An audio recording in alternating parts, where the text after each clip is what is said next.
Alright, it's sending the data now. Oh, we got a warning on Periscope.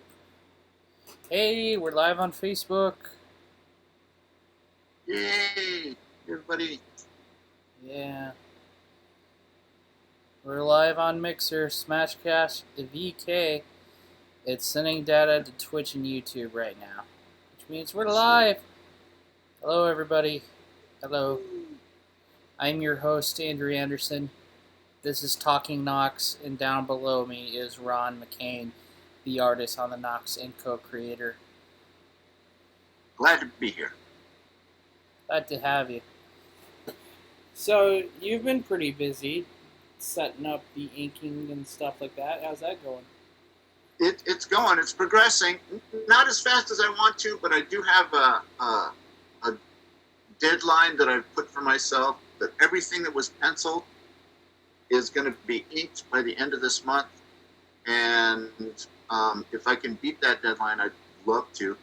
And then the second half of the book will, get started. I sent you a portion of the script for that, and I thought it was fantastic. It's everything we scripted out together, so we got a creative way to get it to the heist. So I think people are going to be pleased.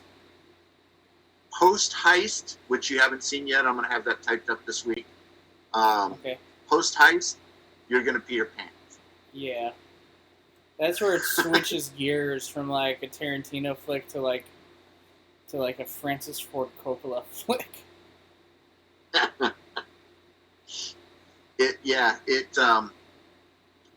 It takes on like the first act where we establish our guys, and we established that there were 4 friends who went to Vietnam together. Now we fast forward 10 years later, and we're living in Nashville. They're still friends, although the relationship is kind of tenuous. And, the wacky scheme of robbing Fort Knox comes about that kind of creates some tension. But we fully introduced our cast. We have Cherry, who's the live-in roommate for Spokes. We got her man friend, who will come in later. We've got our 4 friends.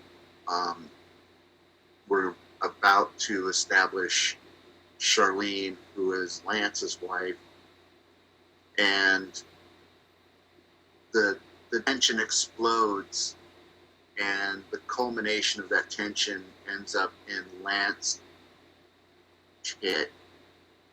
The next portion of the script, which you read, was the actual heist itself and all the stuff that's necessary for that to happen and the drama that ensues in that. And then the final is the success of the heist is short-lived and everything falls apart. So we get kind of this false victory at the end of the second act. We did it. Yeah, everything's going to be great. We're set for life. Not really. And then it just spirals out of control. Trying to fix that problem, because what do you do when you're sitting on a pallet of gold? Yeah. And trying to fix that problem is exactly what just sends them further and further down the rabbit hole, and there's it's a fiery pit at the bottom of the rabbit hole. So absolutely, fun ride. We want to get this right. We want to get it right the first time. We don't want to. That's why it's taking a little bit longer than expected. Because Ron and I, we didn't reach our goal. We're just trying real hard to finish and complete what we can before we have to go out there and try to raise more funds in round 2 to get this out to you guys, published in a great format that I think everybody's gonna love. And we're hard at work on the script. We're emailing back and forth. We're constantly talking. about it. We're kicking ideas around about it. He's doing the pages, and they look fantastic, and he's inking them right now too. Yeah, they're sitting right over here. Well, the ones that Yeah. I've got 2 more slated for the board right now, and then let's see. I don't know how this is framed, but you can see that. Oh yeah, that looks dope. It looks like an old Jack Kirby war comic. Good. I'm trying my darndest to um, just to make the artwork live up to what we have laid out. Yeah, And we have an obligation to turn out good art for it. Yeah, good art, good stories. And I would like to say to the guys who supported this, thank you so much. And we even though we fell short, I'm committed to getting this thing done. It was, I think, 13% of our stated goal, and which is not a whole lot, but because you guys supported us in this, I'm committed to getting this done. With that, and round 2, we're going to have to do a little bit of fundraising because we can't get this thing printed. I don't think we can't get it printed without y'all's support, and that's why we're here. We're talking to you. We want to have fun. We're gonna move on to another subject now. Ron's a huge fan of the Sword and Sorcery. Last time we talked about Conan the Barbarian. Yes. Are there any new developments on that? No. Did somebody sign a contract? Are we going to get another movie? Because I should have heard about this. The Angels should have told me about it. But they did launch the new Kingsman trailer today. That was awesome. Yeah, and I liked the first 2 movies. It's the same crew behind the scenes. It's a different crew in front of the camera. So it's going to have the same consistency of the other 2 movies, but kind of just explore where things came from. There's also going to be a TV show after this. They're going full on. Yeah, I mean, it's the best Mark Miller property out there. Yeah. Yeah, at least right now that's actively churning. There were a couple of other Mark Millar properties that I would have liked to have seen make the big screen, but this Hawk one and Starlight. Those don't know enough. Those are the 2 I'm waiting for, Hawk and Starlight. Yeah. I would like to see a shot, maybe a mini series of I think it's his effort Reborn. Oh yeah, with Greg Capullo. Greg Capullo. They're actually filming right now American Jesus, the first season. Really? Yeah, which I don't know if you ever read that, but he did that with a 3-issue series, and that was busy. That was my favorite out of everything he's done. American Jesus was my favorite because it was about a boy who grows up thinking he's Christ reincarnated, and it turns out wait, didn't we already get a movie like that once? Yeah, and then it turns out he is the Antichrist. And so when he turns 13, the church comes to take him away, and he says, "Where am I going?" And he said, the nun is like, "You're going to meet your dad." And he says, "I'm going to meet God?" And he says, "No, Satan." And then he said he cried for weeks after that because no one wants to grow up thinking they're the Beowulf to someone's... Yeah. They're the Grendel to someone's Beowulf. Right. Yeah, nobody wants to be a Wookiee. I'm so jealous. That's like one of the greatest lines, in my opinion. No one wants to grow up knowing they're the Grendel to someone's Beowulf. That's like in my opinion, one of the greatest lines ever written. That's yeah. Well, and it's true. You know, think about when we were kids. Nobody wanted to be Capone. Everybody wanted to be, you know, they wanted to be the FBI agent, the government man.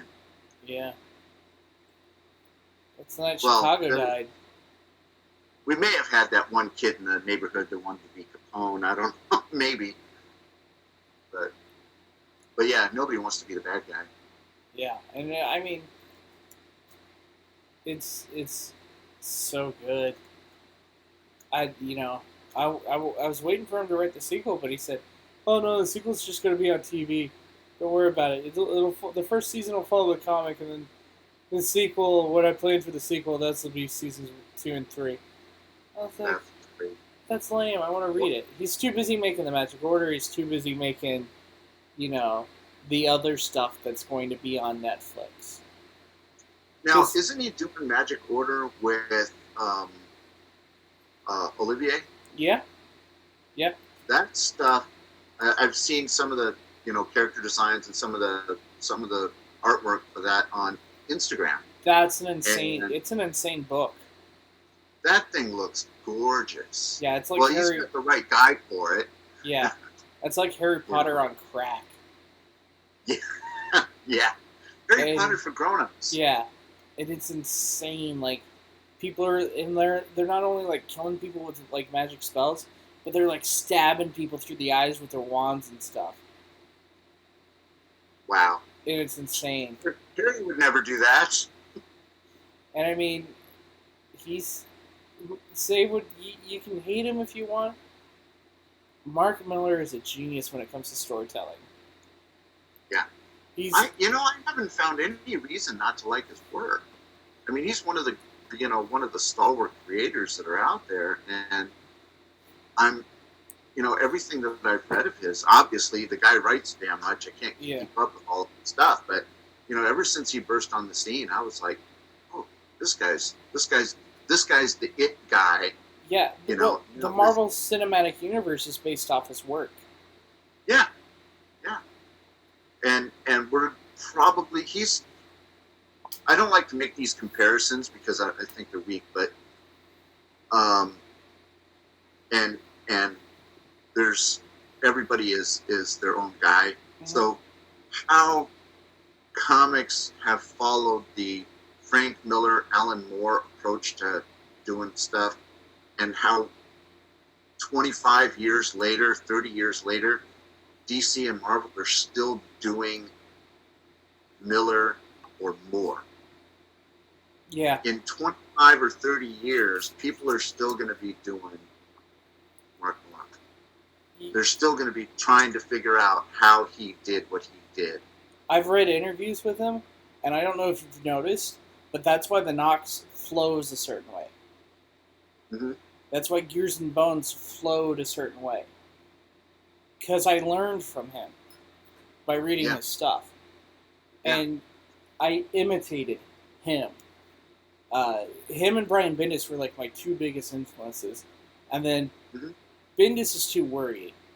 So like he has his story arcs are like 3 issues way too longer than they need to be. Because I think he gets paid by the word on his contract as opposed to by the page. Well, and that's why I think when it comes to Bendis, it's like his stories are good, no doubt.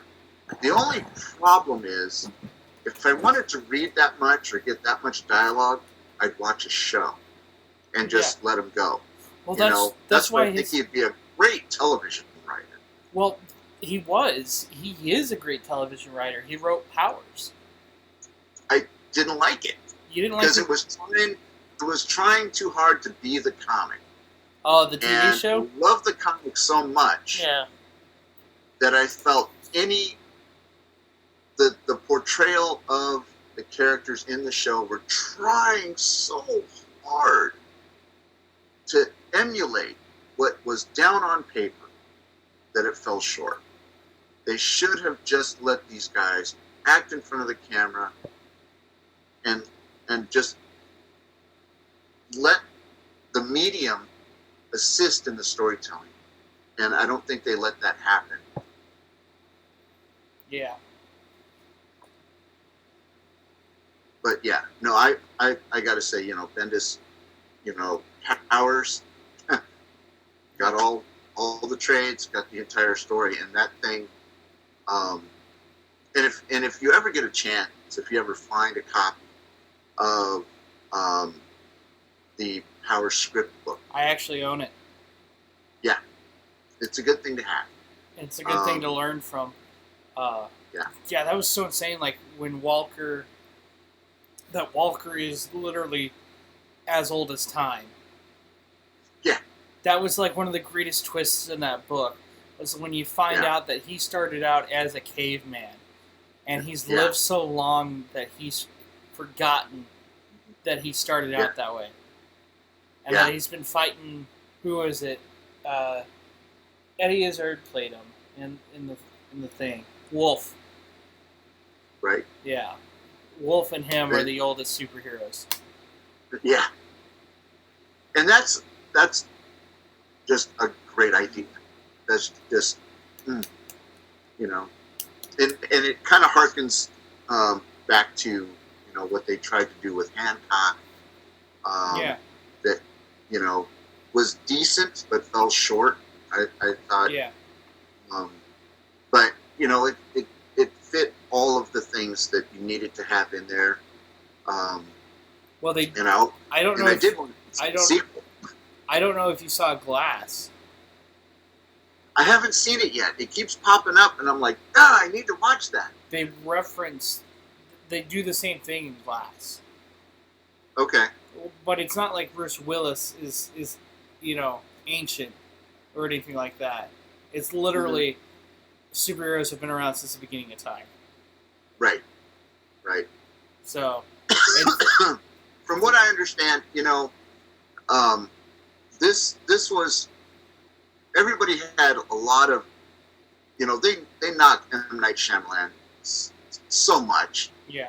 And this series, this trilogy is so well done. Even though I haven't seen the third one, it's so well done. It's got to be his, the feather in the cap. It's like everybody, they've knocked him for every single film that he's made. And for how hit or miss he is on his movies, like you either like one of his films or you don't like it. There's no I like all his films. He's a director who I respect him for this. He tells the story that he wants to tell, and it doesn't always resonate with someone. For instance, I don't like The Sixth Sense. I don't like Signs. Unbreakable was fantastic, and I like The Lady in the Water.